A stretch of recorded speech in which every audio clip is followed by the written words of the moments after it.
Oh, oh, memang tak relax, memang penat gila.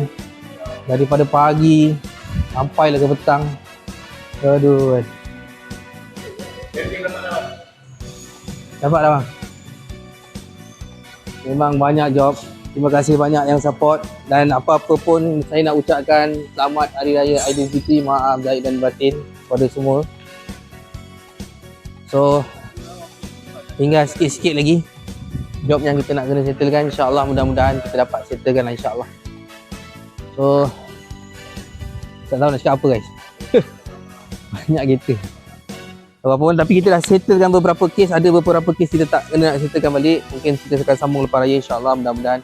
So apa pun masalah akaun korang ataupun tak ada nak servis dan sebagainya, just Roger sama tukuh. Roger kita orang Okay, jumpa lepas raya. Kita akan tutup bermula pada hari ini. Hari ini last, sehinggalah kita akan buka balik pada 7 hari bulan hari Senin. Seminggu kita tutup guys. Seminggu. Ingat tu, seminggu. Okay, jangan ada nanti gatal-gatal tangan pergi nak call. Tak ada gurau-gurau. Kalau korang nak call, mungkin chatbot kita yang akan balas. Okay guys, jangan lupa like, follow and share. Tekan link je bagi.